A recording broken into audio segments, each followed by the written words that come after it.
Now, the fourth property of electric charge is quantization of electric charge. That means charge on a body is integral multiple of elementary charge. यानी कि किसी भी object पे यदि Q charge है तो वह एलिमेंट्री चार्ज का इंटीग्रल मल्टीपल होगा। यानी कि एक एलिमेंट्री चार्ज के बराबर हो सकता है, दो एलिमेंट्री चार्ज के बराबर हो सकता है, तीन, या कोई भी संख्या का गुणज हो सकता है वो। So quantization of electric charge means Q equal to plus minus n, where n is any integer from 0 to infinity. Next property of electric charge जो होता है उसमें जैसे कि कोई भी बॉडी मोशन करता है तो मोशन के दौरान मास चेंज होता है। आइंस्टीन के रिलेटिविटी थ्योरी के अकॉर्डिंग मोशन के कारण मास चेंज होता है, लेंथ चेंज होता है, लेकिन इलेक्ट्रिक चार्ज चेंज नहीं होता है। इसलिए मोशन के कारण इलेक्ट्रिक चार्ज पे कोई इफेक्ट नहीं होता है। और आखिरी प्रॉपर्टी ये है कि कोई भी चार्ज बॉडी वह अगर एक प्रकार का चार्ज है, जैसे पॉजिटिव चार्ज है और पॉजिटिव चार्ज है, तो वो एक दूसरे को विकर्षित करेंगे, मतलब दूर भगाएंगे। लेकिन वही पॉजिटिव चार्ज और नेगेटिव चार्ज है तो वह एक दूसरे को आकर्षित करेंगे। So like charges repel each other while unlike charges attract each other. तो ये 6 महत्वपूर्ण चार्ज के प्रॉपर्टी हैं। अब हम एक थोड़ा सा देख लेते हैं कि चार्ज कैसे प्रोड्यूस होता है। तो 2 तरीके हैं, एक रबिंग है। रबिंग मतलब एक आपस में रगड़ना।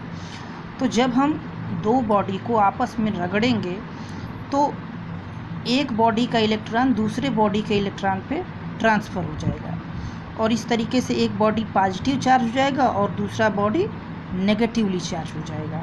जैसा कि हम इस चित्र में देख भी रहे हैं, मान लेते हैं कि 2 बॉडी है, एक A है और एक B है।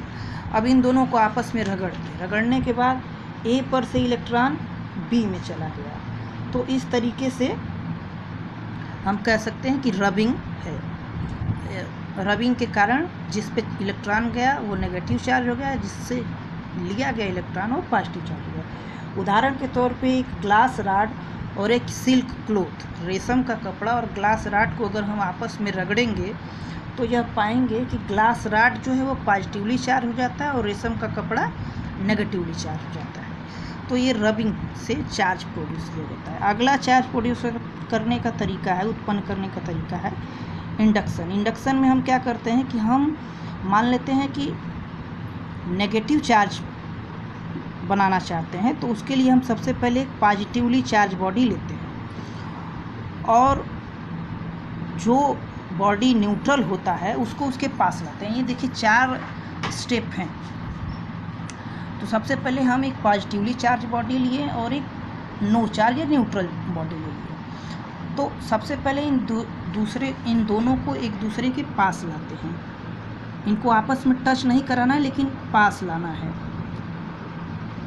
जब भी पास लाएंगे तो जो न्यूट्रल बॉडी है वो पोलराइज हो जाएगा। एक तरफ उसमें नेगेटिव चार्ज आ जाएगा, दूसरी तरफ पॉजिटिव चार्ज आ जाएगा। फिर हम क्या करेंगे कि जिस तरफ चार्ज बॉडी हम पास में लाए हैं उसको वहीं छोड़ देंगे और उसके अपोजिट साइड में एक अर्थिंग जोड़ेंगे। अर्थिंग जोड़ते ही इधर का सारा चार्ज चला जाएगा अर्थ में। 3rd स्टेप में देखिए इधर का सारा चार्ज गायब हो गया, ये बचा। उसके बाद इस ऑब्जेक्ट को हम धीरे से हटा लेंगे तो अंततः ये जो एक साइड चार्ज है वो पूरे बॉडी में फैल जाएगा चार्ज, तो ये नेगेटिवली चार्ज हो गया। यही काम हम पॉजिटिव चार्ज पाने के लिए भी करते हैं।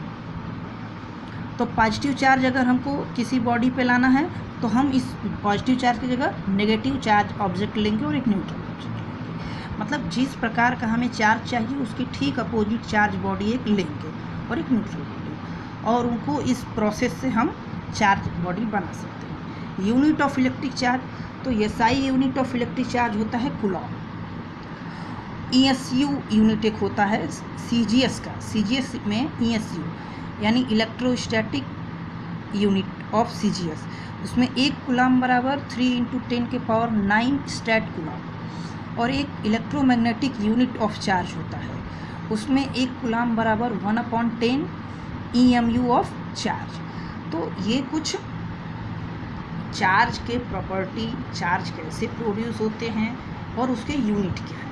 अब हम आगे के लेक्चर्स में देखेंगे कूलॉम लॉ क्या होता है। तो धन्यवाद।